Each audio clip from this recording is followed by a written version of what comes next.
Vous êtes-vous déjà demandé comment le christianisme influence la santé mentale?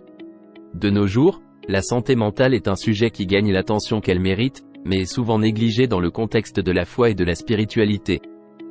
Aujourd'hui, nous allons plonger dans l'intersection fascinante du christianisme et de la santé mentale.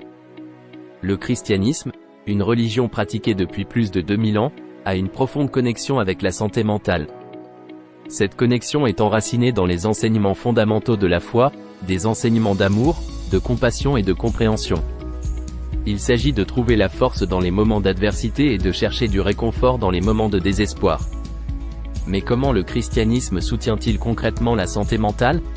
Tout au long de cette vidéo, nous explorerons des exemples pratiques de la façon dont les enseignements et les pratiques chrétiens peuvent agir comme un baume pour l'esprit troublé. Nous dévoilerons le pouvoir de la prière, la force trouvée dans la communauté, le réconfort de l'écriture et le confort de la confession. Chacun de ces piliers sert de phare, nous guidant à travers les mers déchaînées de la détresse mentale. De plus, nous mettrons en lumière le rôle de diverses institutions chrétiennes à travers le monde. Ces institutions, groupes de conseil et églises, fournissent du soutien et des ressources pour ceux qui luttent contre les défis de la santé mentale. Ils démontrent l'engagement du christianisme envers le bien-être mental. Au fur et à mesure que nous avançons dans cette exploration, nous partagerons également des citations inspirantes de figures vénérées. Ces paroles de sagesse enrichissent non seulement notre compréhension, mais servent également de source de réconfort et de motivation. Alors, que vous soyez un chrétien pratiquant ou simplement quelqu'un de curieux du lien entre la foi et la santé mentale, cette exploration promet d'être un voyage de découverte, de compréhension et d'espoir. Nous vous invitons à nous rejoindre alors que nous plongeons dans le cœur du christianisme et son impact profond sur le bien. Imaginez un monde où le simple acte de prier pourrait soulager le stress et l'anxiété. Au cœur du christianisme se trouve une pratique profonde, qui transcende les limites du temps et de l'espace, reliant directement l'esprit humain au divin. Cette pratique est la prière, un dialogue de l'âme avec Dieu. Il ne s'agit pas seulement de réciter des mots ou de répéter des phrases. Il s'agit d'ouvrir son cœur, de déverser ses émotions, ses peurs, ses espoirs et ses rêves à un auditeur compatissant qui ne se lasse jamais de les entendre.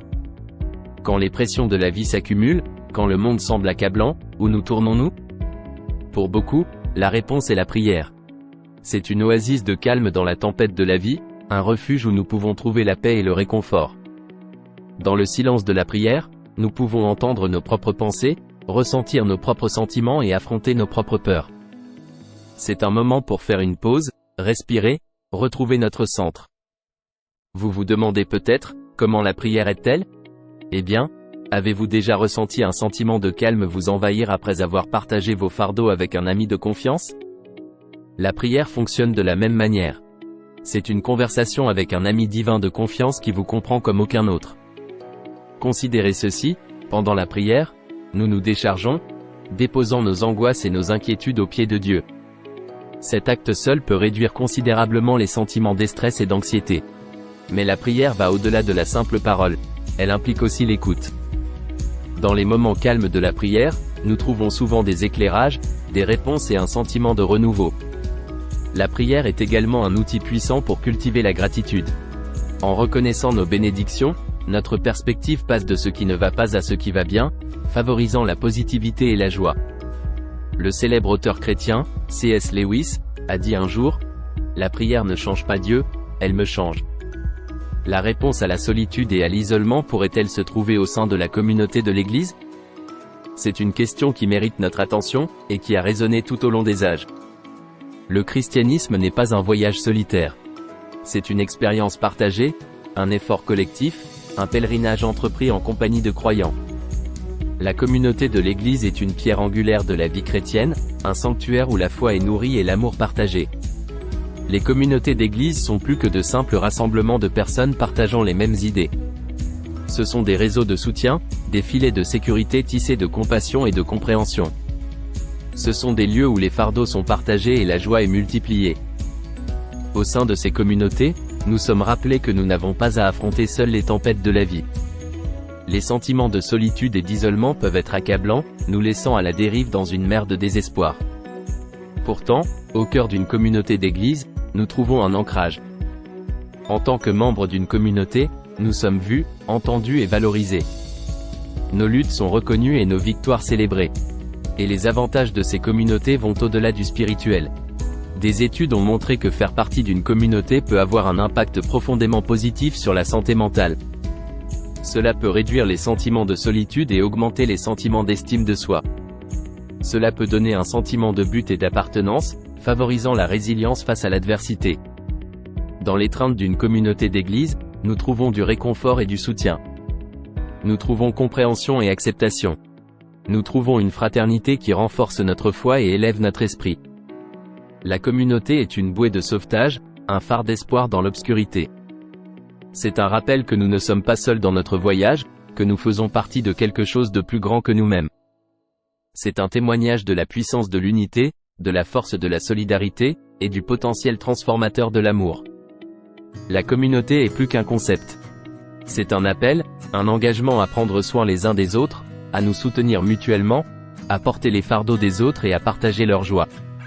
C'est un témoignage du pouvoir transformateur de l'amour et du pouvoir de guérison de l'unité. Au cœur d'une communauté, nous trouvons la force, le soutien et le sentiment d'appartenance. Parce qu'après tout, nous ne sommes pas destinés à faire le voyage seuls. Nous sommes destinés à faire le voyage ensemble, en tant qu'un seul, dans la foi et l'amour. Les paroles écrites il y a des milliers d'années peuvent-elles apporter du réconfort dans le monde effréné d'aujourd'hui? En effet, elles le peuvent. Les Écritures, partie inhérente de la foi chrétienne, ont été une source de réconfort et de guide pour les croyants pendant des siècles. Elles ne sont pas simplement des textes anciens, mais une fontaine de sagesse qui continue de couler, offrant des aperçus et des réponses aux questions et dilemmes les plus profonds de la vie.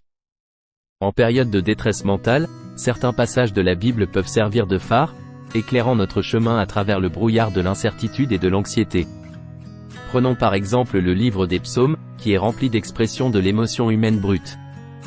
Il témoigne du fait que les sentiments de désespoir, de confusion et de peur sont universels, transcendant le temps et l'espace.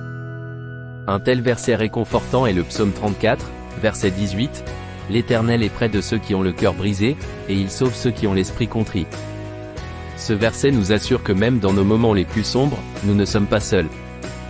Dieu n'est pas distant ou insensible, mais plutôt, il est avec nous, offrant du réconfort et de la force.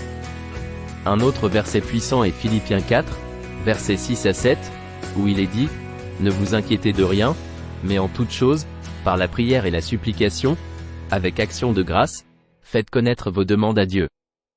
Et la paix de Dieu, qui surpasse toute intelligence, gardera vos cœurs et vos pensées en Jésus-Christ. » Ce verset nous rappelle que l'anxiété n'est pas un fardeau que nous devons porter seuls. Nous sommes encouragés à apporter nos inquiétudes à Dieu, et en retour, il promet une paix qui dépasse l'entendement humain. Nous pouvons également trouver du réconfort dans Matthieu 11, versets 28 à 30, où Jésus dit, « Venez à moi, vous tous qui êtes fatigués et chargés, et je vous donnerai du repos. » Cette invitation à trouver du repos en lui est ouverte à tous, quelle que soit leur lutte. Dans les Écritures, nous trouvons une sagesse intemporelle qui peut nous guider à travers les défis de la vie. Elle nous rappelle que nous ne sommes pas seuls dans nos luttes, que nos sentiments sont valides, et surtout, qu'il y a de l'espoir. Ces paroles anciennes ont le pouvoir de toucher les cœurs, d'apporter du réconfort et d'apporter la paix aux esprits troublés, même dans le monde moderne. Et si révéler nos secrets les plus profonds pouvait conduire à la libération mentale? Cette question nous invite à explorer la pratique chrétienne de la confession. Souvent mal comprise, la confession n'est pas un processus punitif, mais un processus de guérison. C'est un outil spirituel conçu pour nous libérer du poids de la culpabilité et du regret, une pratique qui favorise la santé mentale en offrant un exutoire pour nos fardeaux émotionnels. La confession, dans son essence, est une conversation avec une puissance supérieure, un moment d'honnêteté où l'on reconnaît ses fautes et cherche le pardon. Il s'agit de prendre la responsabilité de nos actions, d'exprimer le regret, et de s'engager à changer. Cet acte d'autoréflexion peut mener à une croissance personnelle profonde et à un état d'esprit plus sain. Imaginez garder un secret, une erreur, un regret. Il ronge de l'intérieur, devenant de plus en plus lourd chaque jour qui passe. C'est un fardeau mental qui peut conduire au stress, à l'anxiété, voire à la dépression. Mais la confession offre une libération, une chance de déposer ce fardeau. C'est un moment de vulnérabilité, d'honnêteté, de courage. Et dans ce moment, il y a un sentiment de soulagement, une légèreté qui vient du fait de ne plus porter ce poids seul. Mais la confession ne se limite pas à soulager la culpabilité. Elle est aussi une recherche de guidance, une possibilité de trouver un chemin vers l'avant. C'est une opportunité d'apprendre de nos erreurs, de grandir, de devenir de meilleures versions de nous-mêmes. C'est un voyage vers l'amélioration de soi et le bien-être mental. Et ce n'est pas seulement à propos de l'individu. La confession renforce les liens de la communauté, favorise l'empathie, la compréhension et la connexion. Elle nous rappelle que nous ne sommes pas seuls dans nos luttes, que nous faisons partie d'une communauté plus large qui se soucie, qui soutient, qui pardonne. Dans les mots du théologien Lewis B. Smedes, pardonner, c'est libérer un prisonnier et découvrir que le prisonnier, c'était vous. Ceci capture l'essence de la confession magnifiquement. C'est un processus de libération de nous-mêmes de la prison de la culpabilité, du regret et de l'autocondamnation. Par la confession, nous trouvons la libération de l'âme et de l'esprit. Alors, embrassons cette pratique, non pas avec peur ou appréhension, mais avec courage et espoir. Car dans la confession, nous trouvons non seulement le pardon, mais la liberté. La liberté de la culpabilité, du regret, des fardeaux qui pèsent sur nos esprits et nos cœurs. Et dans cette liberté, nous trouvons la paix. Vous êtes-vous déjà demandé comment les églises du monde entier soutiennent activement la santé mentale ? Dans ce monde interconnecté, vous trouverez une myriade d'institutions chrétiennes dédiées au soutien de la santé mentale. Faisons un rapide tour virtuel mondial pour éclairer quelques-unes. Aux États-Unis, l'American Association of Christian Counselors est un organisme renommé offrant des ressources, des formations et un soutien aux conseillers chrétiens. Leur mission ? Apporter la lumière de la compassion chrétienne à ceux qui luttent avec des problèmes de santé mentale. De l'autre côté de l'Atlantique, au Royaume-Uni, il y a Premier Lifeline. Cette ligne d'écoute chrétienne nationale offre une oreille attentive, un soutien émotionnel et spirituel à quiconque en a besoin, quelle que soit sa foi ou son absence de foi. En Australie, on trouve les Christian Counselling Service, une organisation dédiée à fournir des conseils professionnels, holistiques, d'un point de vue chrétien. En Afrique, la Kenya Association of Professional Counselors intègre les enseignements chrétiens avec des pratiques de conseil, offrant un réconfort à ceux qui en ont besoin. Et en Asie, le Christian Counseling Center à Hong Kong offre des services de santé mentale à la communauté locale, démontrant l'universalité de la compassion chrétienne. Ce ne sont là que quelques exemples. Il existe d'innombrables autres organisations chrétiennes à travers le monde, chacune offrant un sanctuaire pour ceux qui luttent avec des problèmes de santé mentale. Ces institutions ne sont pas seulement des bâtiments ou des organisations. Elles sont l'incarnation de l'engagement chrétien envers la santé mentale. Elles se tiennent comme des phares d'espoir, offrant un refuge sûr, une oreille attentive et une main aidante à ceux qui en ont besoin. Leur travail est un témoignage du pouvoir de la foi, de la force de la communauté et du potentiel de guérison des enseignements chrétiens. Alors, où que vous soyez dans le monde, rappelez-vous, vous n'êtes pas seul. Il existe des institutions prêtes à tendre une main secourable, à écouter, à comprendre et à vous guider vers la paix et la guérison. Ces institutions se tiennent comme des piliers de soutien, incarnant l'engagement du christianisme envers la santé mentale. Alors que nous avons parcouru le rôle du christianisme dans la santé mentale, qu'est-ce qui résonne en vous ? Nous avons exploré la connexion profonde entre spiritualité et bien-être mental, et le rôle du christianisme dans le renforcement de notre résilience mentale. Nous avons plongé dans le pouvoir de la prière, non pas comme une solution magique, mais comme un moyen de trouver la paix intérieure, de réduire l'anxiété et de favoriser un sentiment d'espoir.